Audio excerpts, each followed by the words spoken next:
Hello there, YouTube, and welcome to the inside of my head. Today's topic will be about, well, aliens. Do they exist or not? And everything in between.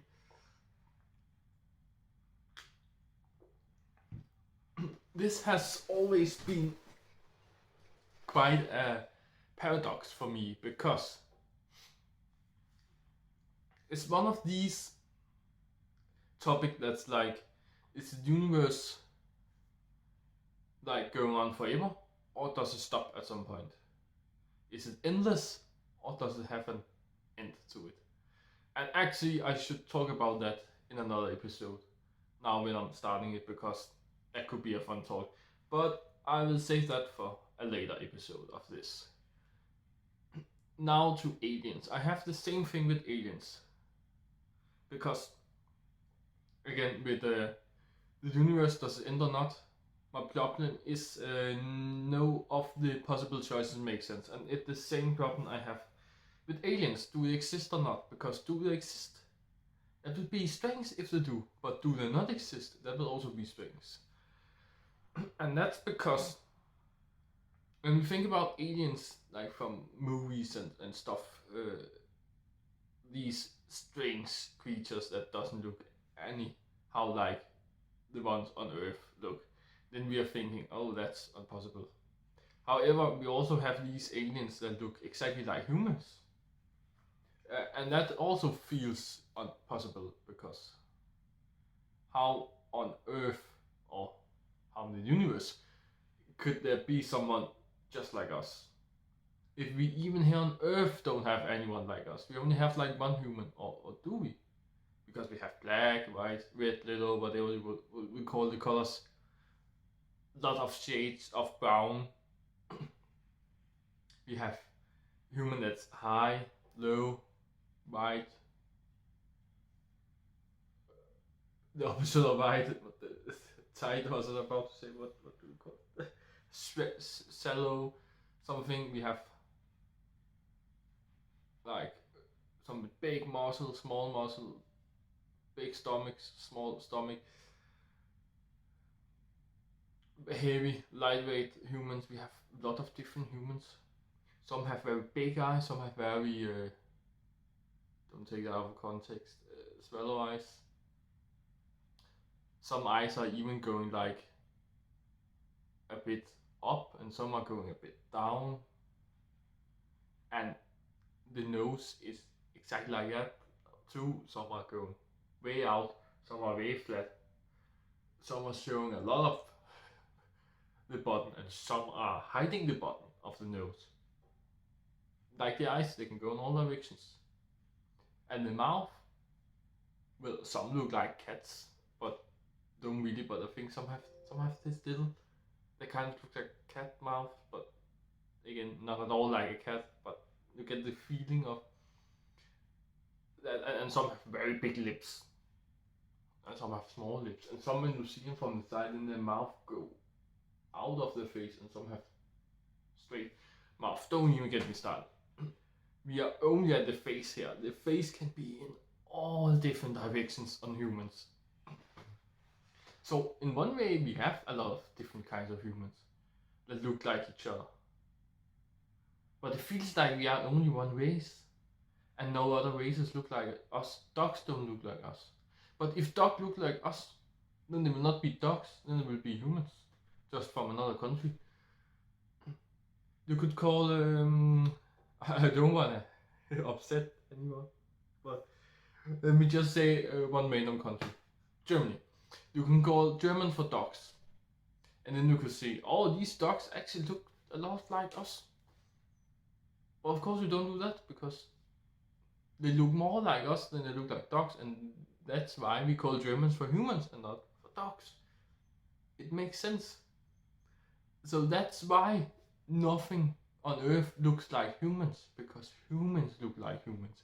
We call all of us for humans because we look like each other. And in the scientific way, we also call everything for apes, because that's the highest ranking. Everything is apes. Not everything, not a dog, but humans are apes and gorillas are apes. And some of them are primates. And actually, humans. I think I discovered that humans no longer is under primate because primate is no longer just an ape without a tail, but is under human. So we have humans and then we have primates side by side. Not human are a primate, but I think the whole staircase of types of apes are like 7 steps or something, where humans are at the bottom. Human are a specific race. Uh, so like we kind of look like the other apes compared to a dog again, and that's why we are under the race of apes. But we just ended up as humans, and it's like dogs. There's many dogs, looks very different. But then there's this specific race of dogs. They don't look that different. Humans actually look very different. Humans are the race of an animal that look the most different, I think.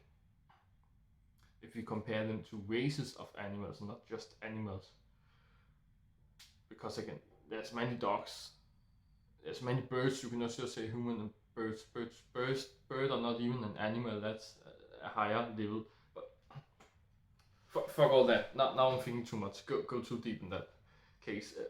It just it's hard to talk about. Does anything on Earth look like human, or not? Or do many things look like human? Because many humans look like each other.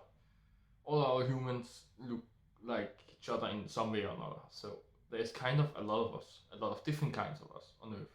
But we also have all the other kinds of animals. Animals that don't look at us like us at all. We have bacteria. Bacteria is a whole other story than a human. They can be much more different. You have like nothing in common.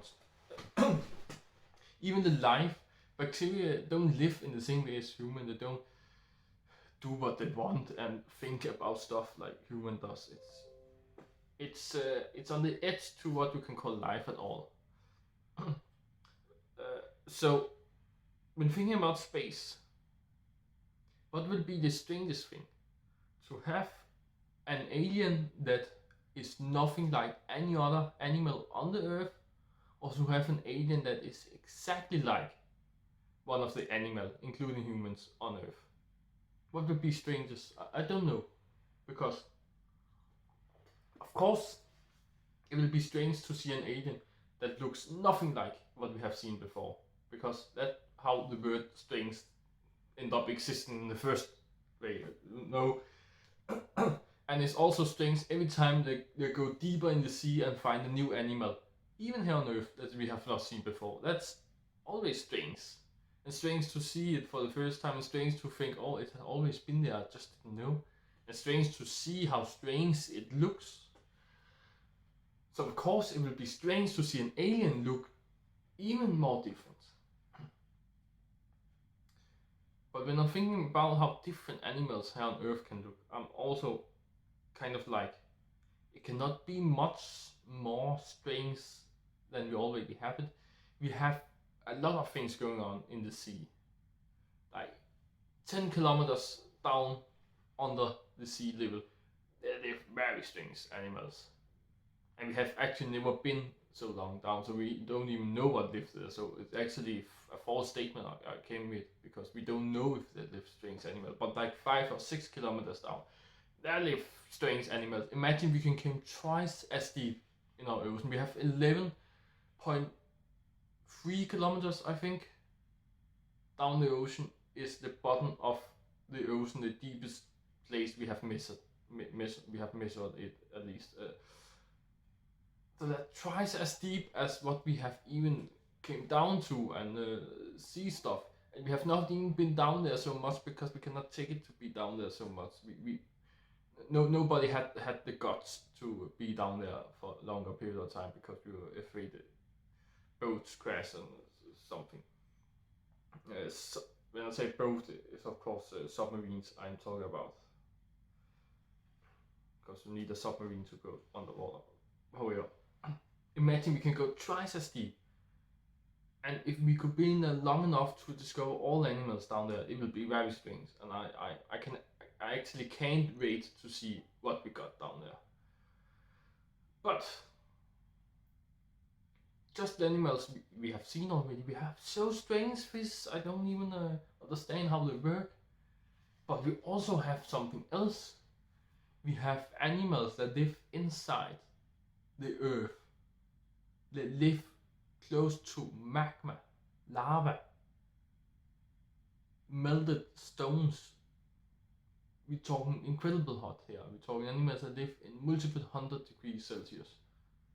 And maybe 1000 degrees Celsius they can live in. Even here on Earth we have animals like that. Imagine if you have a planet like Mustafar from Star Wars.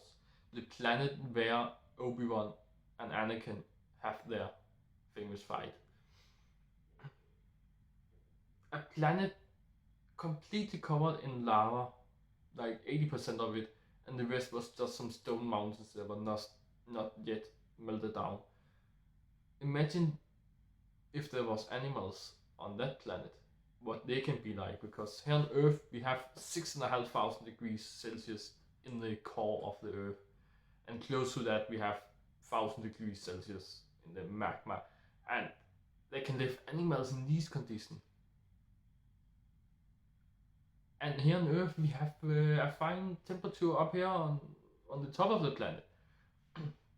We have 30 degrees Celsius. Many places in the world, it would be a fine place to live for most animals, I think. But so we have water, we have air, we have all the good things to live. So why are there animals crawling inside the earth to live in bad conditions when they don't need to?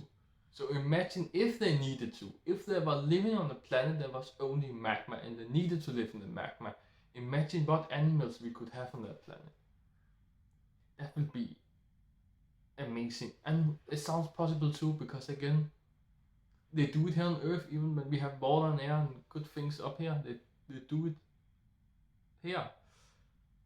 So if they do it here, they must do it other places too. So actually life can live in very different conditions. We have seen that even here on Earth. So to imagine that there are no aliens out there on other planet with maybe worse conditions than Earth, but that's average conditions, but still better condition than what we have on the inside of the Earth and on the bottom of the ocean, then why should they not be able to live on these planets? That's the real question. So again, it will be very strange to think that there are some aliens out there, maybe even more clever than us, or almost as clever than us, will also just be amazing. But it's even more strange to think that we are the only one in the universe, because as I have told about my last video, I don't like to think that something is the only one. Statistically, one almost never happen. Zero will happen. If you talk about something that doesn't exist, how many times have we discovered magic? Zero. How many times have we had a galactic imperium leading by a 100 years old man with a lightsaber? Well, zero. It's quite easy to get zero. Just imagine something that doesn't exist and you will get zero. But try imagining something that do exist. There's not one. You can say one Earth is because we have named this planet Earth. There are multiple Earths out there. If your definition of Earth is a planet with both water and actually just water, not frozen water, not dried up water, but water in the temperature where water can exist. If that's your definition of an Earth, there are multiple Earths out in other solar systems. So it's just the naming. So there are other planets like us, there are other stars, suns, moons. They are not one of anything except humans. Up until now, our discovery, we have not seen any other humans on other planets.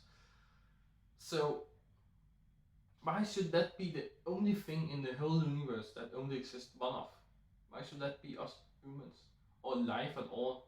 Why should this be the only planet in the universe that can be life on? And think about the statistic. What is the statistical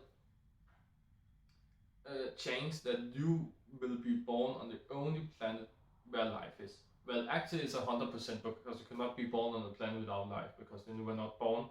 So the statistics change for that is 0, and therefore it's 100% to be born on this planet. but still, get my way of thinking. It's not that it doesn't make sense statistically that we are the only planet in the universe with life, that 100% of the life is on this single planet. Why is not 50-50? Why is not split between 2 planets?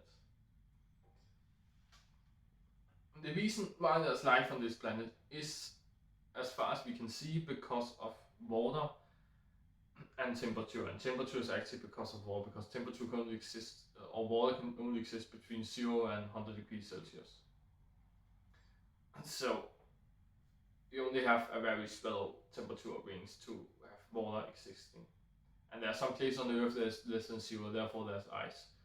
But if there were ice all over the planet and therefore no water, it will not be able to have life, as what we have seen.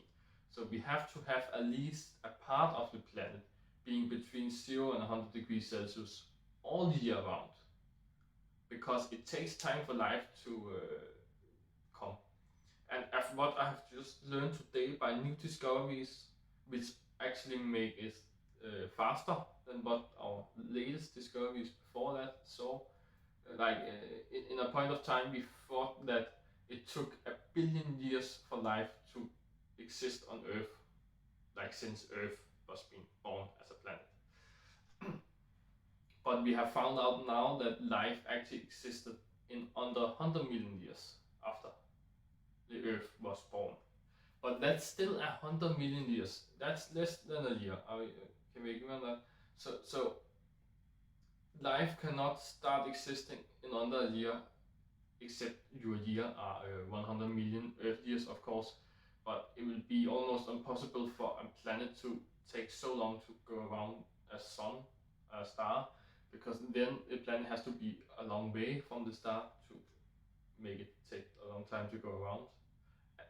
As longer the planet has to travel, the longer time it takes, of course. So it has to be very far away from the star, and that means the star has to be very big to have a gravity strong enough to pull the planet in the orbit. And yes, a star can eventually be indefinitely big. Many things can that. Already the sun is many times bigger than Jupiter, that's many times bigger than Earth, so it's already pretty big, way bigger than we can understand normally, without seeing it in perspective. It's already big, but we also have discovered stars that are 100 times bigger than the sun. I mean, I'm talking 100 times bigger, I mean 100 times the diameter, not the volume, because then you have to, if it was a cube, you have to times that by the same, by itself 3 times, so 100 times 100 times 100. But now it's a sphere, so it's a little bit more complicated. But don't want to talk mathematics, you can Google the volume of sphere and see the difference there. Something with pi, I can tell you that. But I'm talking 100 times the diameter of the sun. So that's many times the volume of the sun. Therefore, many times the weight. Apparently, we don't really know how much the sun weighs, but we can estimate it a bit. But we don't know if we are right about that. However, there are stars that's way bigger and way heavier. Probably way heavier than the sun, so maybe it could happen. But 100 million years compared to 1 year, it takes Earth 1 year to go around the sun. 100 million years are of course 100 million times that. So we need a star that's way heavier, and it will probably be impossible. So it will probably be impossible. You know, I hate to not say maybe when I'm not sure about things. So it is a maybe, and therefore it's a maybe. But it is probably unrealistic for a planet to take 100 million years to go around the sun, and therefore to develop life in a year, and then it die out when it gets too hot or too cold. So therefore we need to have a planet. Yeah, that was way off topic, or a long description of that, explanation of that. But we have to have a planet that at least have some area that's always between 0 and 100 degrees Celsius. And that's only on Earth right now in the solar system. But we have seen other planets again in other solar systems where it looks like they have the right temperature. But we need the border too, because what happens to border when it gets too hot? It dry out. But where does the border end up? It ends in the atmosphere, depending on which kind of atmosphere the planet has, of course, but it can end there. And what happens when it gets colder? It will rain down again. And what happens if it gets too cold? It will be frozen. What happens when it gets hot again? The ice will melt. But what happens if there has not been any water on the planet in the first place? And the planet is 500 degrees Celsius, way hotter than where water dries out, and the planets go down to 50 degrees Celsius, in the middle of what water can exist. Will there appear water out of nowhere? Probably not. If there has never been water on the planet before, it cannot come out of nothing, right?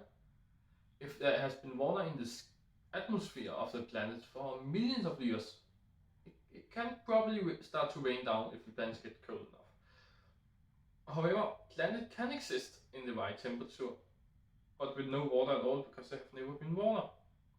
And it's just a coincidence that water has never been around this planet. So the right temperature are not saying that there's life.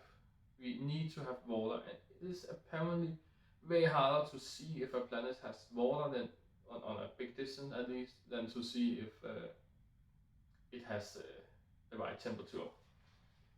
So it is, again, the border depends on the temperature. So if there is water on the planet, then you already know that it's the right temperature, because it's not ice or steam.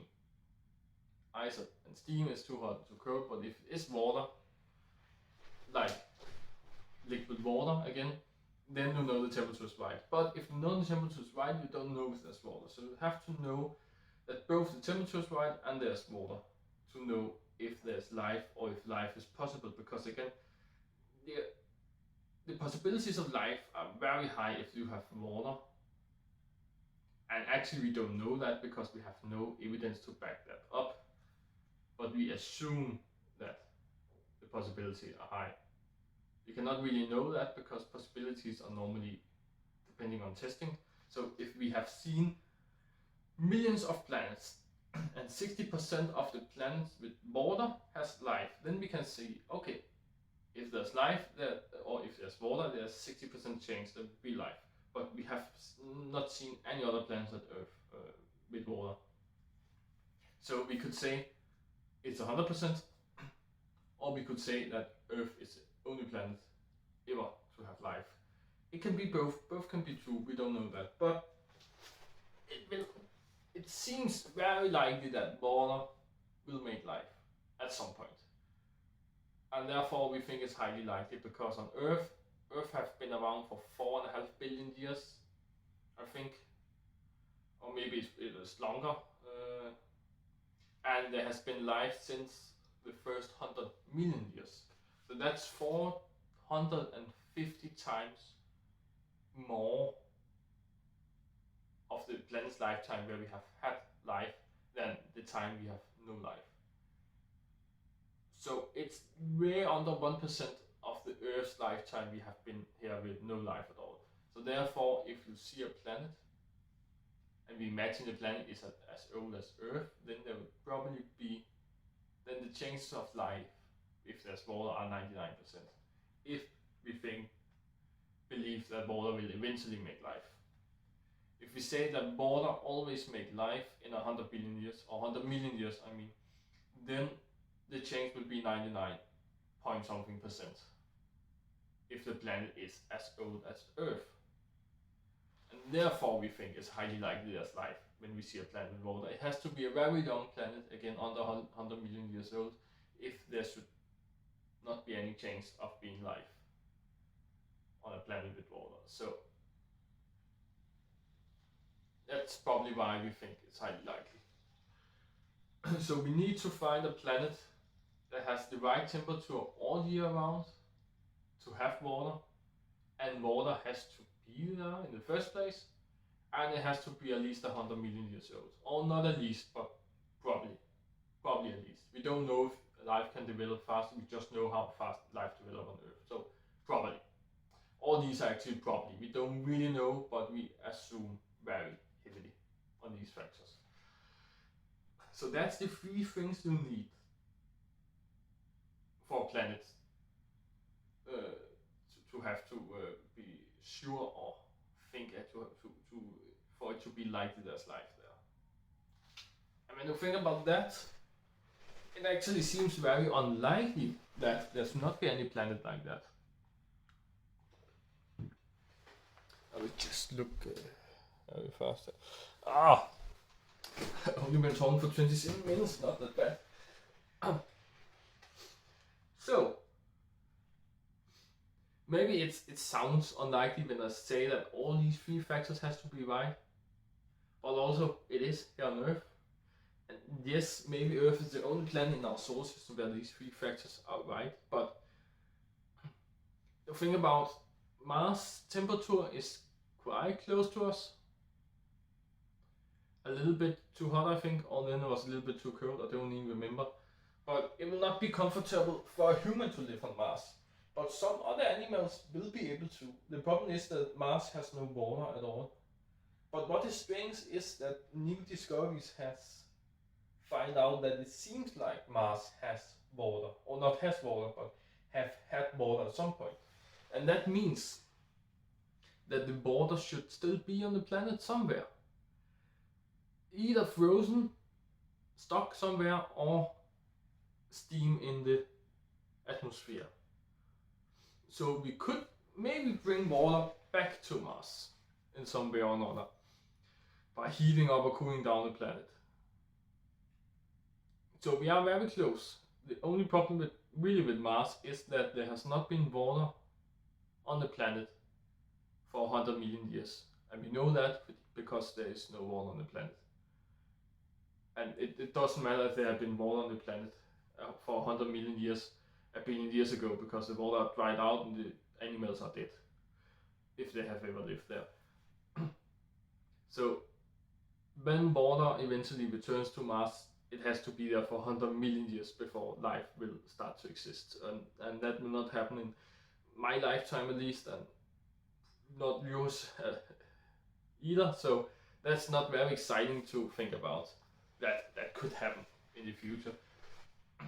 I'm just saying that Mars is actually quite close to be a planet where life can exist. We just also know that life doesn't exist. So there's no reason to dig deeper on Mars or actually there is, because maybe we will find out that life has been existing at some point in time. That could also be interesting. But to find life in outer space, there's no reason to dig deeper in Mars because we know there's no life there. But it is fairly close, and that's only in our solar system. So we actually have two planets in our solar system that are close to life or have life. One of them have life, Earth, another one quite close, Mars. And again, we have seen other solar systems, at least 3 or 4 other solar systems where there is at least one planet that actually can have life. We don't know it yet because we are not so close. We know it of Mars because it's just over there, but we don't know it of the other solar system because that's a long way out there. We have seen 3 or 4 other planets that seems like, and maybe even more, at least 3 or 4 planets other than Earth that seems like it could have the same conditions as Earth. And the funny thing about these planets are that I think most of them, if not all of them, are way bigger than Earth. Like not way bigger than Jupiter. Yes, I think actually one of them are like the size of Jupiter, like 100 times the Earth or something. But I think one of them are also like 5 times the size of Earth or something. And that could be very fun because that means first that it's bigger. So if we ever get to travel to that planet and there is life, there are a lot to discover, and that's always good. It's like gaming, and these open world games, I never complain about they are too big. Because the worst thing that can happen if it's too big is you don't discover at all. You cannot be angry about don't discovering at all. Just don't discover at all if you don't have time for that. But if you have the time, you can only complain about being too small. You can only complain about you want more to discover. You can only complain about things being too small. So to have an Earth that's bigger than ours, I'm onto that. No problem, that could be fun. Another thing that would happen with a planet that multiple the size of Earth is that gravity will be multiple the gravity on Earth. So you will weigh way more on that planet. Like let's say we have one that's not 5 times the diameter of Earth, but 5 times the volume, like a weight. Just 5 times the weight, that will be, I think, a little bit more than 2 times the diameter will get you to 5 times the weight. And that will mean that me, 81 kilo, I will weigh over 400 kilos on that planet. I didn't think about it before I said it. I just calculated and then said it immediately when I calculated, but that's a lot. Like there exist some people in the world, I'm not sure today or if they're dead, but there have existed some people on Earth at least that are about 400 to 500 kilos and they were not strong enough to get up. So that will be what happened if I travel to a planet with 5 times the gravity as Earth. I will not be strong enough to stand on my legs. I do work out my legs a bit, so maybe I will just be strong enough. But it'll be very hard to walk around when the rest of my body weighs 400 kilos. So you have to train a lot to do that.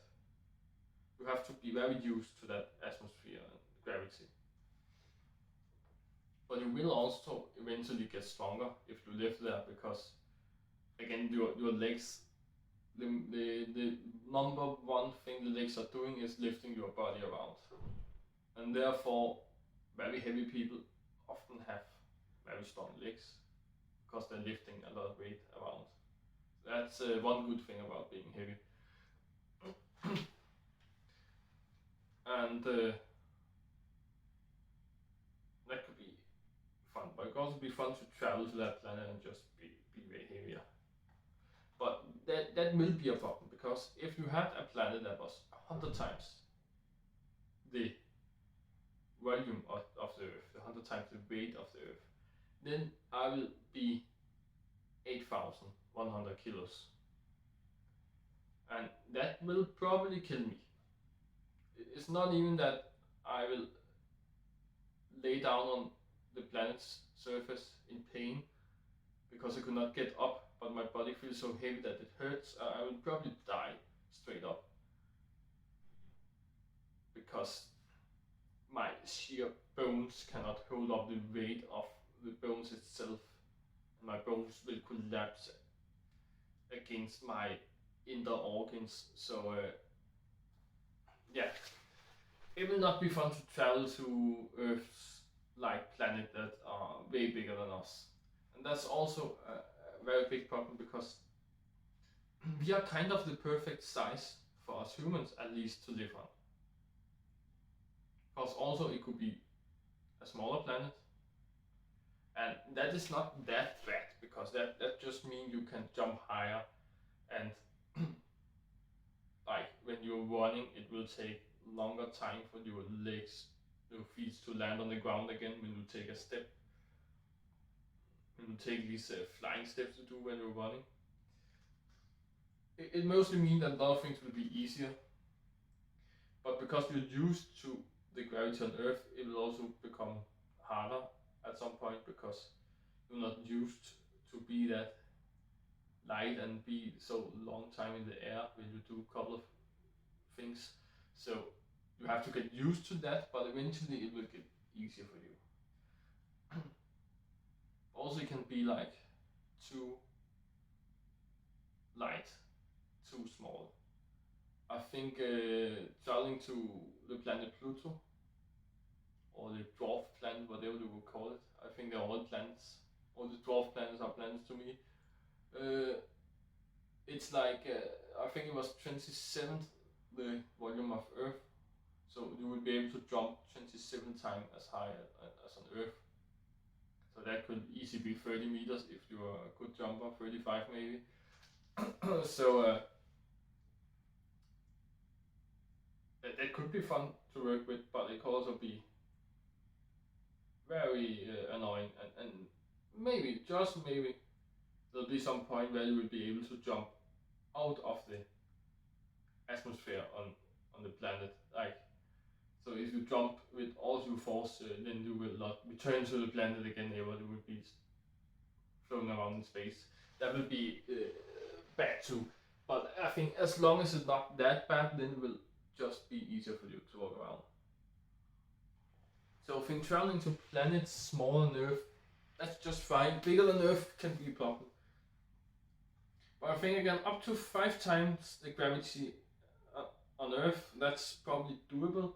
More than 5 times would be not fun at all. So we have a very limited size rings we can travel to. I think at least it has to be the size of Pluto, and maximum 5 times Earth, and 5 times the weight, not 5 times the diameter, but that will be around 2 to 3 times the diameter. It also depends on what the planets are made of. Earth are mainly made of iron, that is very heavy, so it's actually a heavy planet compared to what it is. It could be a frozen cluster of water, like a big ice cube. Pluto are mainly ice, I believe, so that's also makes Pluto lighter than Earth. So maybe the estimated 27th, the gravity are even wrong. Maybe it's even lower than that because of the lack of iron and the amount of ice. So we could have bigger planets with less iron than Earth. So it will be possible to travel to a planet 5 times diameters of Earth, but that's maybe only 5 times the weight of Earth, or maybe even the same weight as Earth. I could also call it mass, the same mass as Earth. If you know that mass is basically just weight in scientific language. So we kind of have a limited size range, but it also depends on what it's made of. But again, Earth has a lot of things going on, like we have a lot of metals, but as what we know, Earth has all the atoms of the universe. But that also sounds strange, so there's probably something we haven't discovered yet. But as what we have discovered, many of the atoms are the same. Like hydrogen is in every single thing. It's in the air, it is in the ground, it is in the sun, it's everywhere.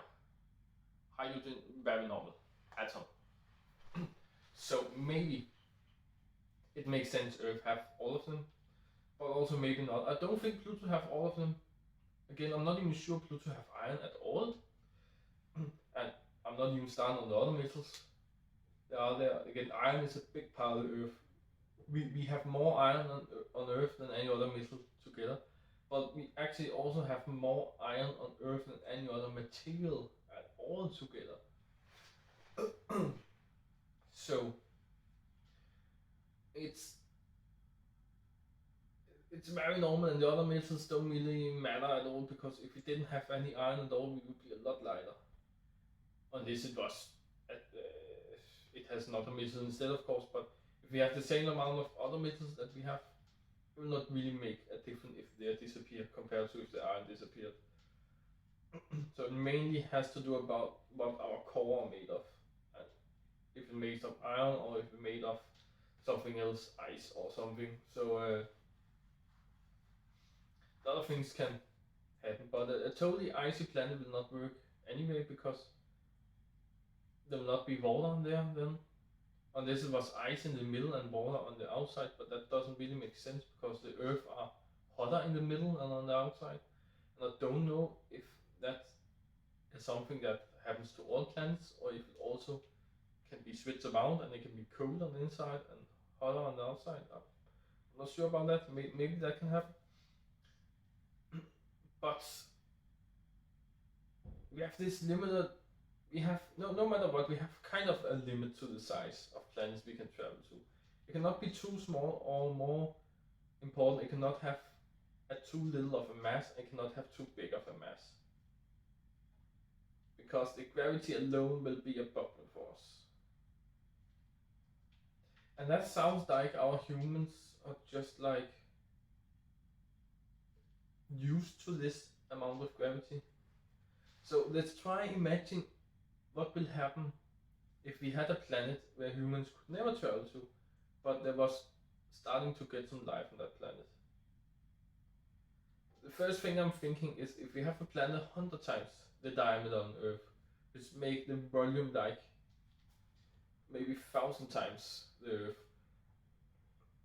then no animals will probably be able to live there because they will get crushed. But why do you get crushed when you get too heavy? It's because your bones or what else your body are made of can only take that much weight. And at some points your muscle will not be strong enough to move you around, and at some points your body will not even be strong enough to exist and it will collapse upon itself. So if we have kind of very small animals, but that was really strong built and have really strong muscle, maybe they could be made of metal in some way. And now when I say animals made of metals, you maybe think about robots and other stuff humans will make. But remember that metal is actually a natural occurring material. It's just one of the 80 plus atoms we have. Metal is not an atom, but a specific metal is just one of the 90 plus atoms we have. And metals are actually over 60% of the atoms we have. So the chance of an animal, alien animal of course, being made out of metal is kind of bigger than it being made of something that's not metal. So an animal made of metal is not even that strange to think about.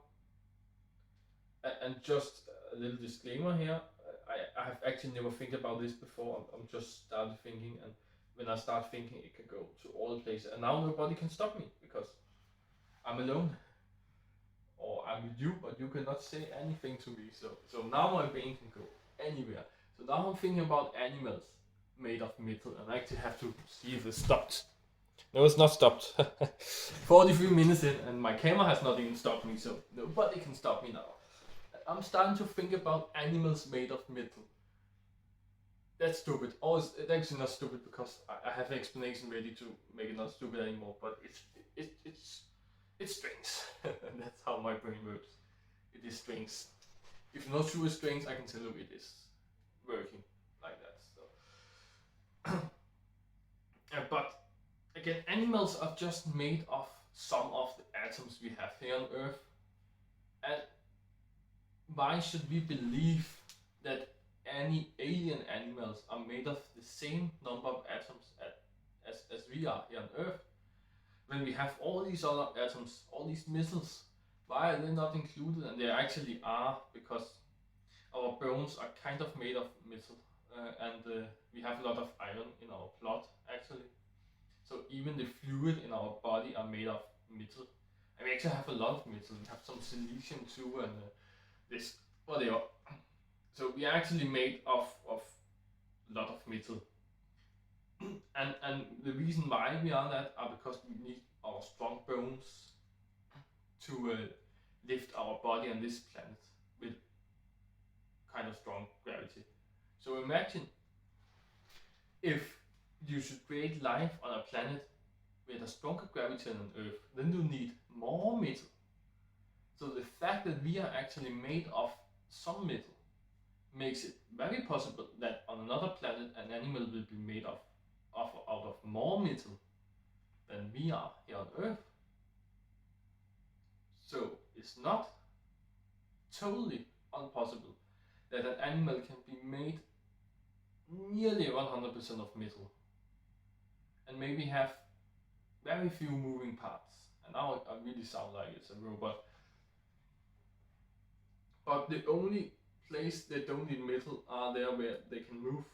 So maybe if they only was able to move at 4 or 5 points, like if they have straight legs, they could only do like this. So they only have to move here, here, here, and here.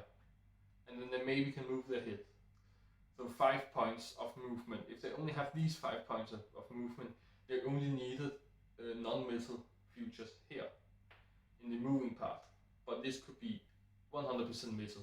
This could just be a straight metal bar in some shape that maybe makes sense for them to have to crawl around in their area on that planet, in their environment. So that could actually be very possible.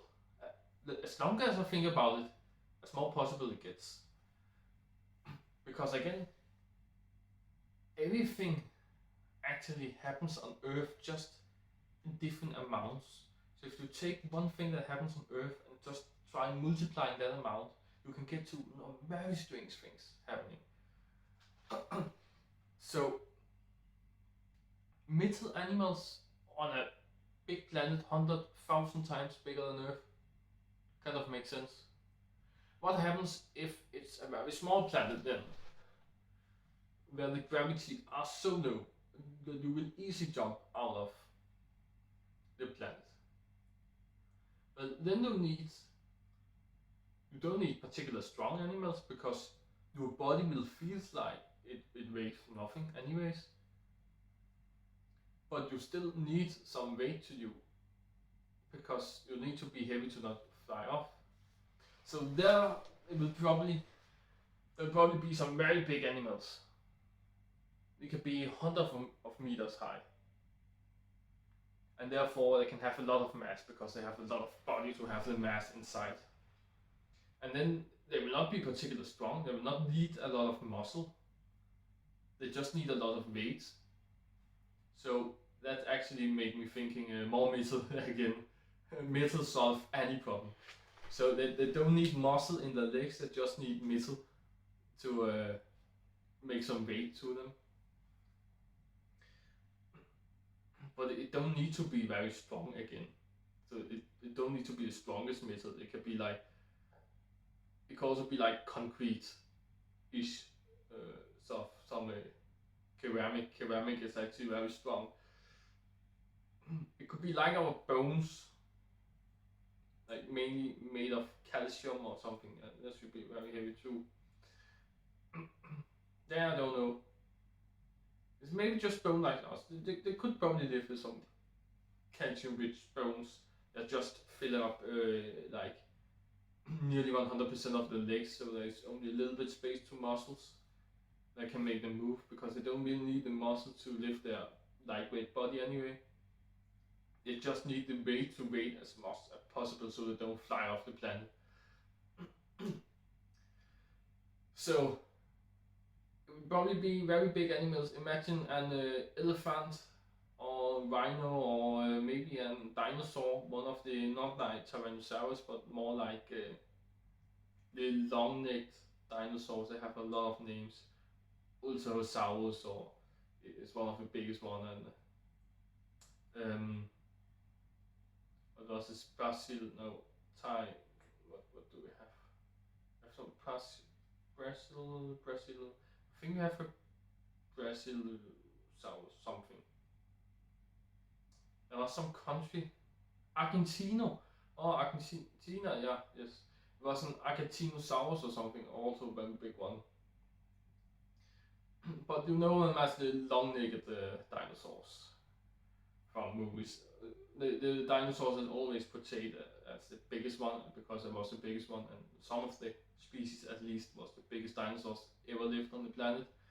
So imagine some animals like this, where just have these massive legs, elephantine legs. That's actually a real scientific word. Like elephantine legs means elephant-like legs. Just a pillow, very thick pillow going down the earth. And then imagine, and probably even higher because they are like the biggest one I have heard about was 33 meters from bottom to the head. But imagine they were at least 3 times as big, like 100 meters. Maybe even 5 times as big, like 150, 180 meters, something high. And all the other proportion also gets bigger. The legs gets like, this is even, I think this is even the real dinosaur leg, so 5 times this. The legs will get bigger than my apartment. I imagine animals like that living on a small planet. But the problem is, then the animals are really big, but the planet are really small. But it's not like that we have the planet here and then the animals look like this and just can go around the planet in 5 steps. It still needs to walk a bit together around the planet, but we are browsing a size where it will maybe take the dinosaur kind of creature like 1 day to walk around the planet. The good thing is, it's not have to be very strong to lift their body, so it's probably not that good to run. Or maybe that will make it better to run because it doesn't have to be so strong, so it'll be easier for it to get strong enough to run. I'm not sure about that, of course. I'm not sure about anything, I'm just thinking now, using my imagination and using some of the science I know to combine my imagination to think of these fictive creatures that could eventually live on other planets. However, I'm not sure totally how it works, but there will be a limit to how small a planet they can live animals on, because of this fact that the animals need to be very big to be attracted to the planet, because the gravity gets lower. And when gravity gets lower, it's easier for the animal to jump out away from the planet. So at some point the animal has to be bigger than the planet, and that can of course not happen, because then the animal are not longer attracted to the planet, but the planet are attracted to the animal, so that would be strange. Then the animal movement are the reason why the planet moves in the direction it does. So if the animal takes more step 1 year than another year, then the year will maybe get longer than the other year, or something strange will happen. So that will probably not be possible. So there is a size limit where the planet cannot get even smaller than that, because then they will not be able to live any animals on it. Unless it's a very small and very heavy animal. But then again, it needs to be made out of some material that's very heavy. So we need to have a fully metal animal again. So it's funny how the metal solve every problem again, but there will also be a limit to how strong the metal will be, and if it's strong enough to keep the animal standing up. So it's probably a under limit to how small a planet can be, because of the futures of the animal that has to live on it, and if they are able to exist or not. And there's probably also a size limit to how big the planet can be, because even the strongest missile we have will eventually bend if the gravity gets strong enough, of course. If the gravity can get indefinitely strong and the missile is not indefinitely strong, then the missile will fail. So that's not even something you would call mathematics, that's clearly logic. So at some point the planet will be so big that even if the animal are made out of fully titanium, then it will still break. And I'm saying titanium and not steel here, because steel are not a natural occurring metal. Is made out of mainly iron and other stuff. And I'm saying other stuff in the most scientific way possible, because the only definition of steel is that it is iron with other stuff in it. It can even be carbon, that's not even a metal, but it also kind of is. It's one of this gray zone where it is kind of both something, but it can be fucking iron and coal, carbon, that's coal, combined, and then it's steel. So steel is not only iron with other metals in it, it's iron with other atoms in it than iron.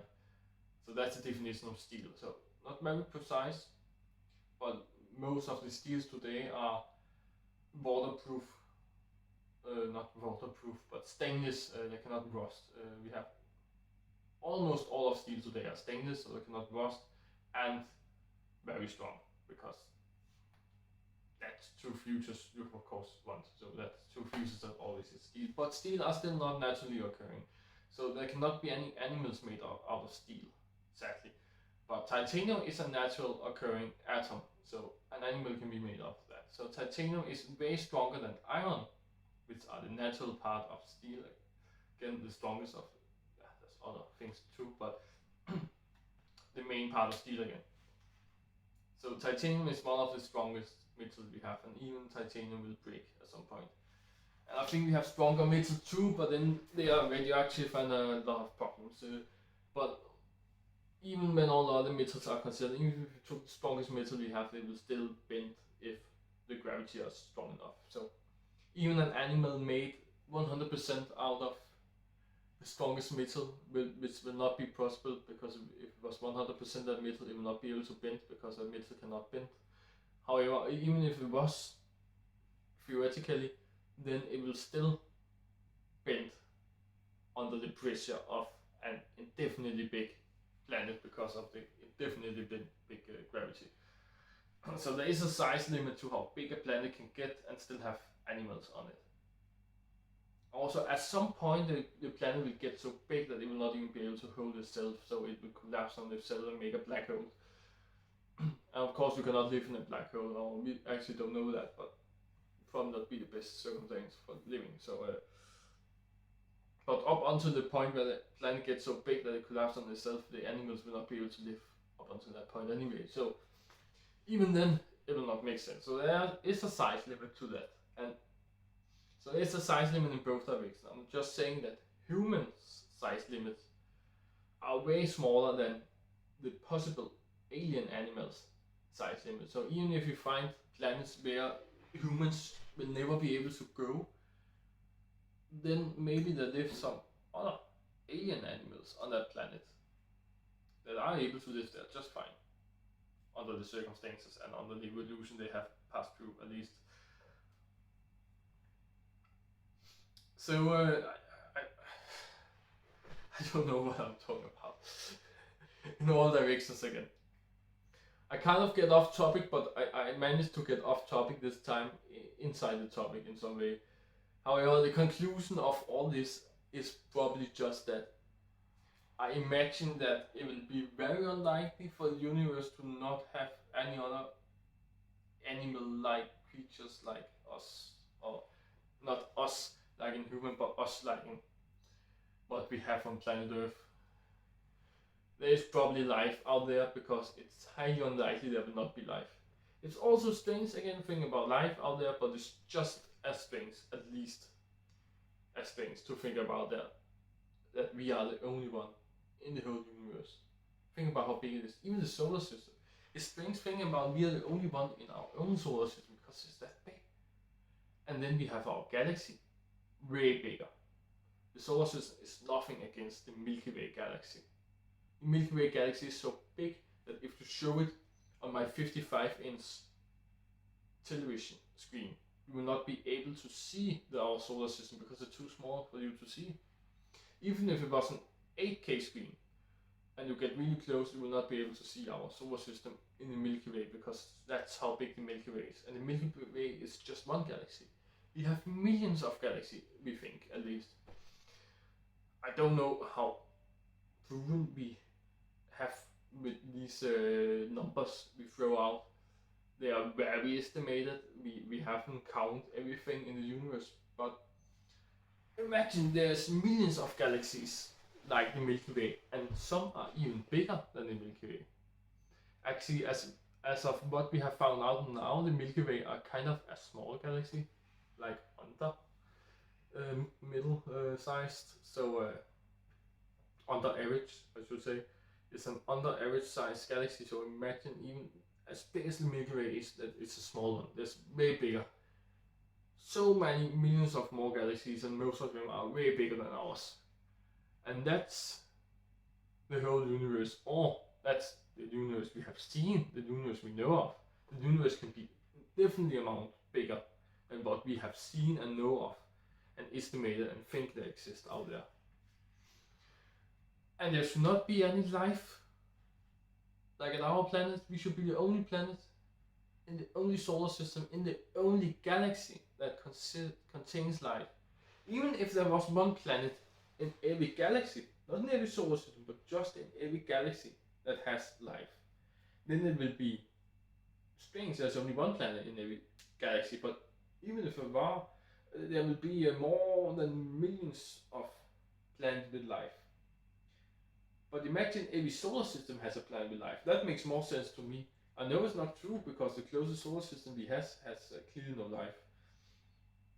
Actually, we don't know. Again, we don't really know. Some people don't even think we know there's no life on Mars. If we didn't know there wasn't life on Mars, then we of course don't know about other solar systems. But the only thing we really know is probably the planets inside our solar system. We can really know for sure there's no life on other planets and other solar systems. We just think it's very unlikely. So I think there should probably be life on at least 1% of the solar system. Like every time we have 100 solar system, there should probably average be one planet with life on. That will probably be the number that makes most sense to me. But when I say life, I don't mean like human-like knowledge, where we speak in such a way that we do right now, and we talk about the universe in the way we do right now. I mean life like in bacteria and stuff. But I'm not saying that we are the only intelligent life in the universe, and any other planet only has bacteria, because that will also be too strange. But that's the real question. I have to see how long it go for. Well, it's going on for 1 hour and 3 minutes now, so it's very long. However, this is maybe the most interesting topic of today, or off topic, side topic, whatever. That's what is the life? Because life can be many things. Again, life can be humans, it can be bacteria. But imagine that we are not the most intelligent beings in the whole universe. Because again, statistically, one thing will never happen once. One is a very unlikely number. But also in other ways, like that we should be number one most clever animal species, whatever, in the universe will also be very unlikely. The most likely thing that can exist is average. That we are just average. That we are not the most clever beings, but we are also not the most stupid beings. We know we are not the most stupid, we have seen other animals on our planet, but our planet together are not the most stupid planet with life on in the whole universe. But we are kind of in the middle. And also about size, that they are smaller planet than us with animals on, and bigger planet than us with animals on. As I talked about before, what will happen if the planet was way bigger or way smaller? How will the animals be? They will be different, maybe very different. So we are the average, that will make sense. Of course, we will not be a total middle value of the life, because that will also be strange. We'll probably be somewhere around the average size and cleverness and whatever, all the values. Maybe yes, one of these factors where we actually, maybe not number one, but maybe top 100 or something strange. It would be very unlikely we should be number one. If we imagine there were millions of planets with life on, how should we be number one in every of these factors? Even top 100 would be very unlikely in any of these factors. But if we are not the most clever beings on the universe, who are? And if we are just average, imagine how clever we can be. We are very close to live on Mars already. If we can live on Mars, that we probably can in 20 to 40 years maybe, then we are already very close to be able to live on many other planets. So if we are very close to be living on other planets, like we are talking maybe sub 100 years from now, we can be living on multiple planets in our solar system and maybe other solar systems too. If we are so close to be able to do that, and there's someone that's more clever than us, that means someone already lives on multiple planets. They are not a human, it's just called a human-like creature, an alien. Let's call it an alien. There should be at least one alien on another planet that actually already live on multiple planets. Like that single alien species. They were born on one planet, but they have moved to other planets. There should be an alien species that have widened their territory to include multiple planets. But if there exist like millions of alien species that are clever than us and therefore live on multiple planets because we are close to do that, shouldn't we have seen that? Because then there's not only millions of aliens clever than us, but there are millions of aliens living on multiple planets. We can just say like 5 planets. That times these millions number, I say with 5. So now maybe we are on tens of millions of planets there should be life on. And when you have the technology to move to other planets, don't you choose the closest planet to you. We have chosen Mars for the first experiment with living on other planets because that's the closest planet to Earth at all. So it makes sense. So if others do the same and they have occupied the 5 closest planets to themselves, then they have occupied all of their own solar system maybe. So we should have a solar system where there live an alien species on all of the planets in the solar system, and therefore they are very easy to discover. And we have not discovered them yet. That can be happening because of a couple of things, but it could be like that there have been some failure at some point where they just died off. They get angry at each other. They didn't know what happened when they moved to the planet, or because they occupied all the planets, they moved the orbits of the planet and they all got sucked into the sun, or many things could happen. It could also just be because they are too long away from us for us to be able to see them. But we can see a lot of other solar systems. We can see maybe more than 100 of other solar systems. And if I should be right about 1% of every solar system is occupied by life, then we should have been seeing this life now, but we have not been seeing this life. But also when I talk about life, I mean bacterial too, and well, we cannot see bacterial on a distance. I cannot even see the bacterial on my table from here, because I cannot see bacteria at all with my eyes. So of course we cannot see bacteria on other planets on the universe. If we had a telescope that good, then that telescope should be used to look inside my window and see what bacteria I have on my table and how it's made and stuff. So, but we don't. So if 1% of the lives are intelligent, like more intelligent than us, or if we were average, it should actually be 50-50. So that would mean 1 out of 200 solar systems should have life more intelligent than us. But that's just an estimate. It could be that for some reason, just by chance, every of the solar system closest to us with life on only have bacterial life, and then if you move longer away, there are a lot of solar systems with intelligent life. So maybe intelligent life are clustered into some places in the universe, and we are sadly only one here. But some places there would be 5 different species close to each other or something. Like in Star Wars, where people travel from one planet to another.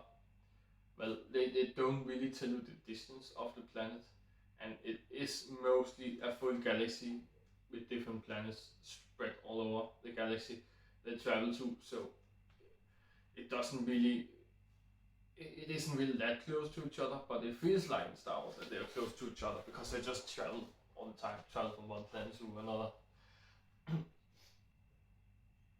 But sometimes they have shown multiple planets side by side. They did that in Star Wars 7, where they used this new Death Star Starkiller base to blow up 5 planets at once.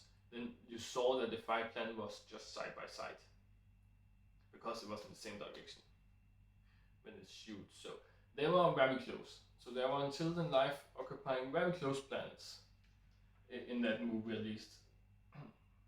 And you also get that feeling when you see Star Wars normally.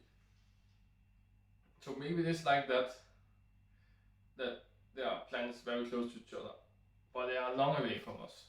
So we're just not able to see that long with our telescope yet to discover these intelligent planets. But we have maybe discovered some of the planets with bacterial life. We're just not close enough to be sure. We have just seen that there are maybe water. We're not even close enough to see that if there's water, but we can see temperatures, right? And even when we can see there's water, we cannot see the life. We have to get even closer than that.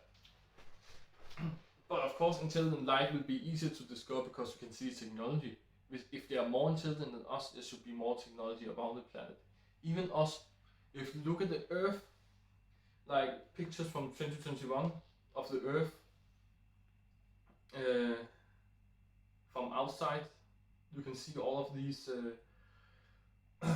different objects we have made orbiting the Earth, and there are a lot by now. So you can see them all the time, almost. So in a couple of years, Earth will actually just be covered in objects we use, technology-based objects we have made.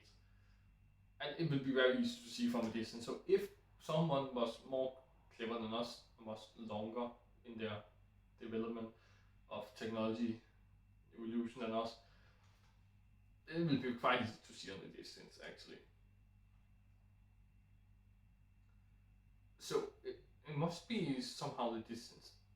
But if we have not developed telescope that can see long enough to see them, but they are more clever than us, then maybe they have made some telescopes that can see longer than ours. So if there was more clever aliens out there than us, then they should at least be able to see us. Maybe we cannot see them yet because we're not clever enough to do that, but they should be clever enough to see us, right? So if they can see us, why have they come to our planet and asked us some questions about why we are not talking to them, maybe why we have not made contact to them, whatever they want to ask us, but why didn't they come to our planet to ask us something?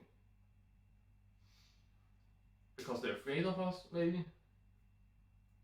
Or because that being clever than us is not a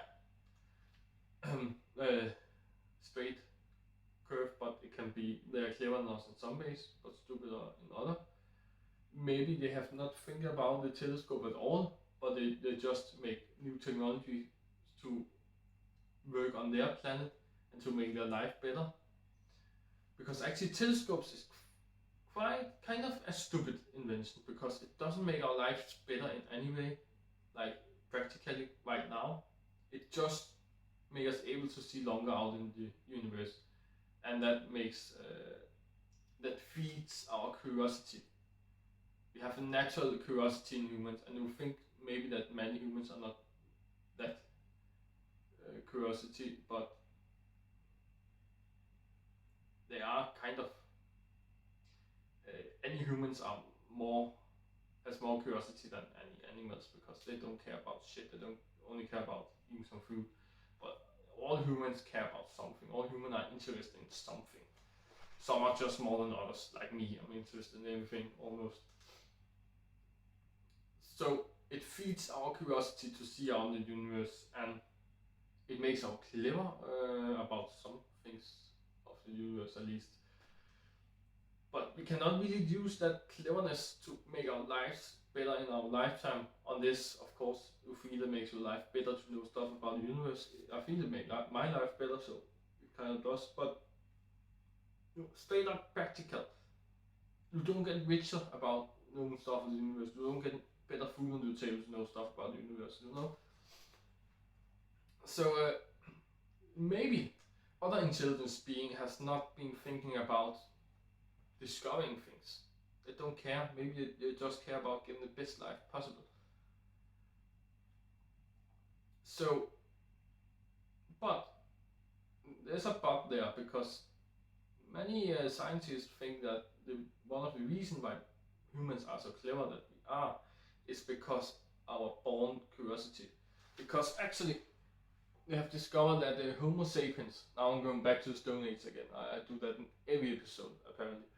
But again, I cannot think about stuff without bringing in the Stone Age, because if I have a problem, the Stone Age can solve it.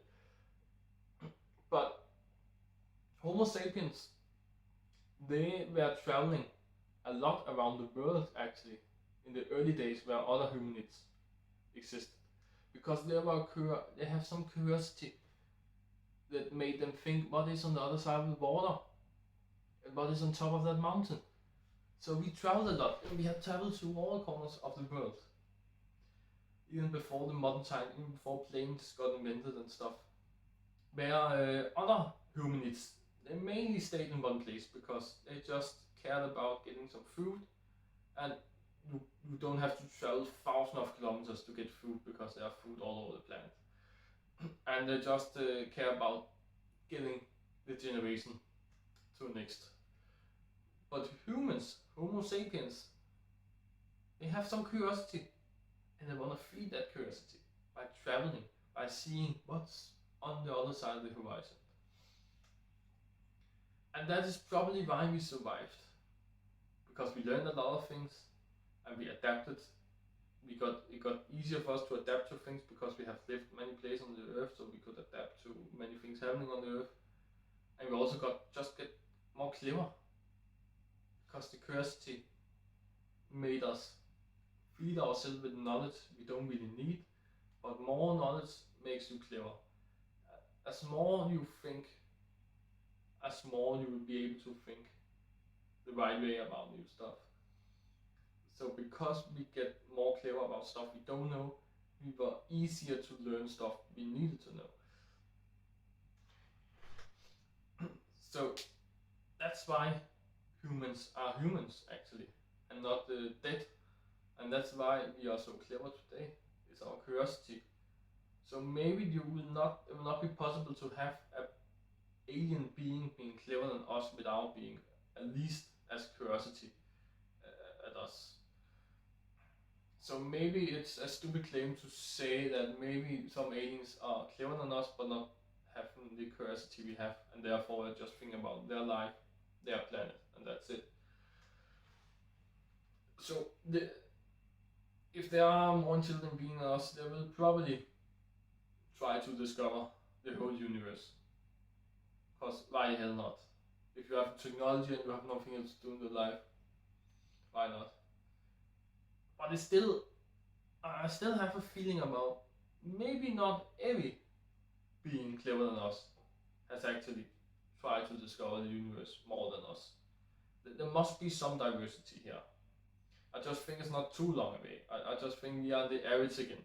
And I think other people, I'm always calling it people, it should not be called people. All the other aliens are kind of the both side of us. Even when they are clearly clever than us, they will still be on both sides of our way of living. And they're also the one that's not as clever as us, but it's too easy to think about them because we know stuff that's not as clever as us. We know Homo sapiens from past times where we was not as clever as we are today. So, but it would be too strange if we was the most clever one. Therefore, I'm thinking about the aliens that's more clever than us. But it is the paradox. that if aliens were more clever than us, then they would probably have discovered us and try to make contact, and therefore we will know about them. But if we are the most intelligent beings in the universe, it will also be strange.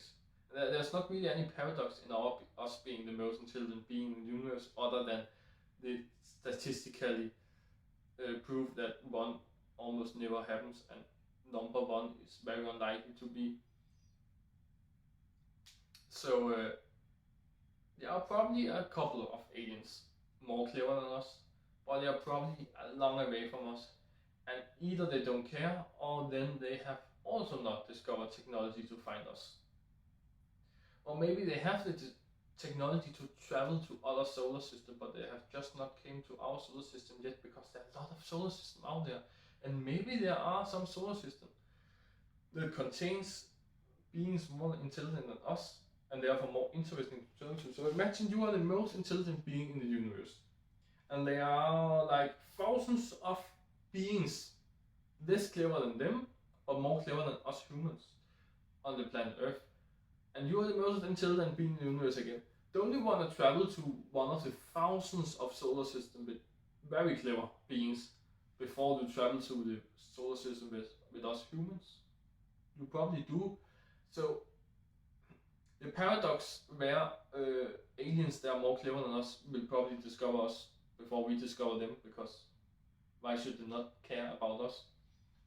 That paradox will actually be solved just by adding more intelligent beings, because if there are a lot of intelligent beings, then they have a lot of other intelligent beings to visit and talk with and make deals with, and therefore humans can be held out of that deal.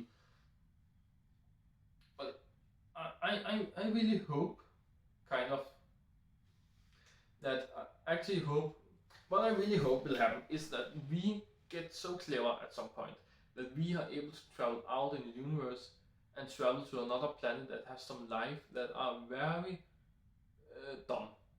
Like maybe a planet where the cleverest being are like a primate, like a gorilla or something. I hope it's not a gorilla, because it's probably a gorilla 5 times the one on Earth and we will die instantly, but like a being as clever as a gorilla, and not any more than that. I hope that will happen for us, because then we still have some control. It will be very fun to see a planet with animals like ours, but very different still, and we have the control about what we are doing on that planet.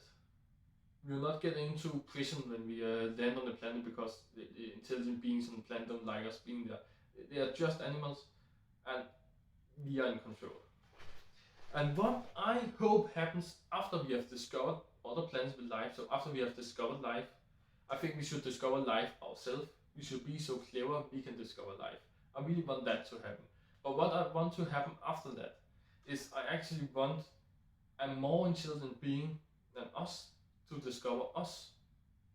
But again, that should happen after we have discovered life. So we will be sure that alien life exists. And then aliens should discover our planet and come to us and try to communicate with us. And that can be a really big problem, because imagine you are communicating with a Chinese person, and of course you are not Chinese, but you are English speaking, like I'm doing to do right now, and you try to communicate with a Chinese person and you cannot Chinese, and of course the Chinese person cannot English. I'm not saying of course because Chinese cannot English, but the specific Chinese person you try to communicate with cannot speak English. And you cannot speak Chinese. Do I have to say it more straight than that? Imagine that. It's very hard to communicate. However, you have your hands and you can make some sign language. And that's actually very good to communicate around the earth when you are in new places and know of you speak the other's language. So we can use a lot of gestures where we kind of show what we're talking about, but that only works because we have something in common here on earth. And also the thinking about using your hands to speak, also something we have developed as humans here on earth by evolution. So maybe the aliens has never think about that. Maybe they use their feet or eyelids or their lips, shape their lips in some way to say something. maybe they use another thing than their hands, you know? So even if the aliens cannot communicate in English or some other language that we can understand, maybe they cannot even communicate with us in sign language. So, of course, my camera died again. And yeah, maybe that's a good thing again, because I have been speaking for almost 1.5 hours. But I was actually, luckily for the 4th time in a row, I was really close to be cutting this off. I was just talking about how it would be hard to communicate with aliens because we don't speak in the same way at all, not even the same sign language. So who says that we have developed some features that are just so much alike that we can actually show each other what we mean when we're speaking to each other? And well, that problem may be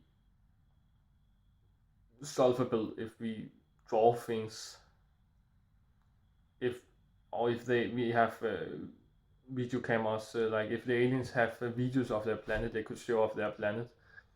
Because if they have very realistic video quality like we have, so therefore they probably have, then they could show us their planet in a way where we could understand what it was like.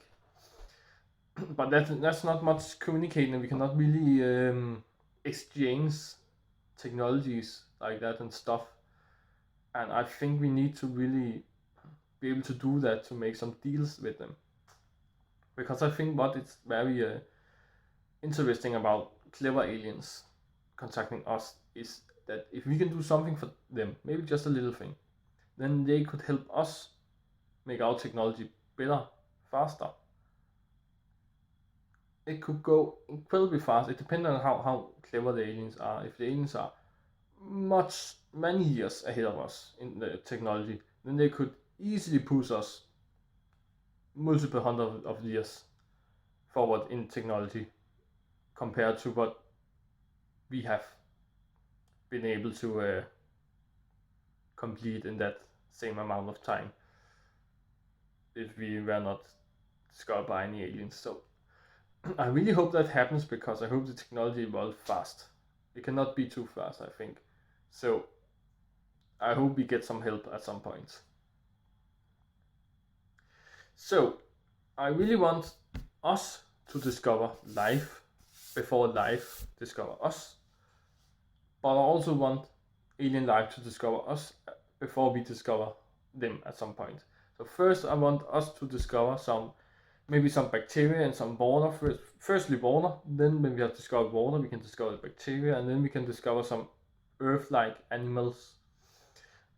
And then alien life that are clever than us can discover us. That would be the perfect scenario for me, I think.